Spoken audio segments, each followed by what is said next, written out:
करू किए जेमिति कर्म सेमिति फल पाइब जत्रेन्द्र गोपमथवेन्द्र महोस कर्म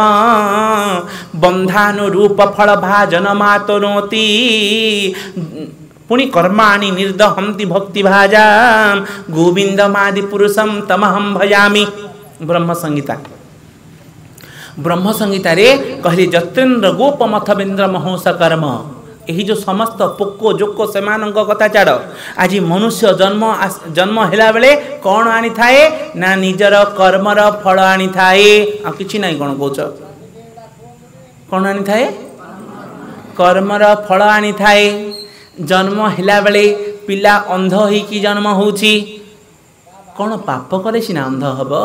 सी तो जन्म हेला किछि पाप करिनी अंध काहेकि होउची अर्थात पूर्वकर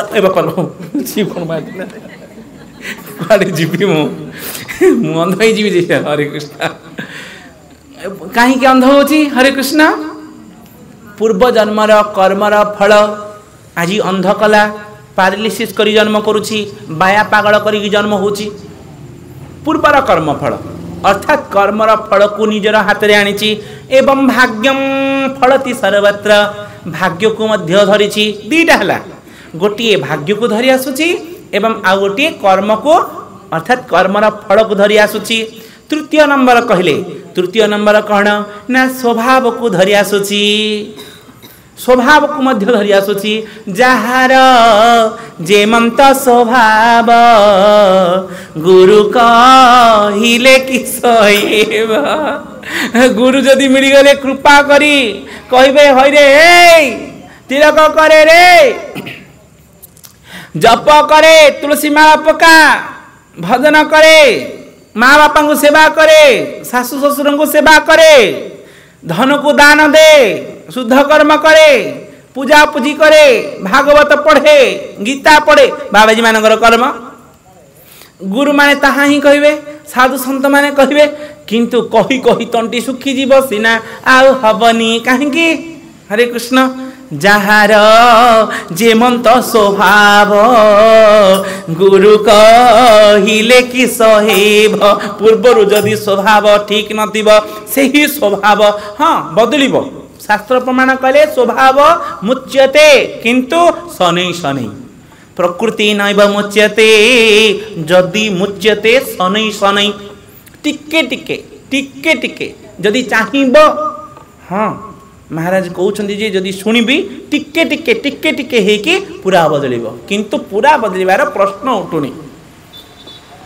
शनै शनै टिके टिके ताहले प्रथम कण ना कर्मर फल आनी थाए द्वितीय कण आज्ञा भाग्य आनी थाए तृतीय कण स्वभाव हरे कृष्ण हरिवल स्वभाव निजर भाव कार असुर भाव थियो कार देवता भाव थिबो कार पशु बुद्धि थिबो कार मनुष्य बुद्धि थिबो जो नर राक्षस बुद्धि थिबो कार को जेपरि स्वभाव से स्वभाव को धरि आसी थाए प्रथमतः कर्मफल द्वितीयतः भाग्य तृतीयतः स्वभाव एवं चतुर्थ रे आनी थाए संस्कार ऐसा मन रखिबा कथा आपण माने न रखिले केमि हेबो किछि आनी नइले कहउनांती चारिटा धरि आसी थाए कौन कर्मर फल कर्म नुहे कर्मर फल भाग्य स्वभाव एवं संस्कार चतुर्थ रे आ गोटी मध्य आनी थाए हरे कृष्ण चतुर्थ रे सेटा टिके स्पेशल चतुर्थ नहीं पंचम चारिटा बुझिले ना कौन हाँ कहते जे हरे कृष्ण बुझुंट तो हेले कौन कौन आनी थाए जोरे कहले ए माइकटा बंद कर कर्मर फल भाग्य स्वभाव संस्कार हरे कृष्ण चारिटा बादे आ पंचमटा आनी थाए ऋण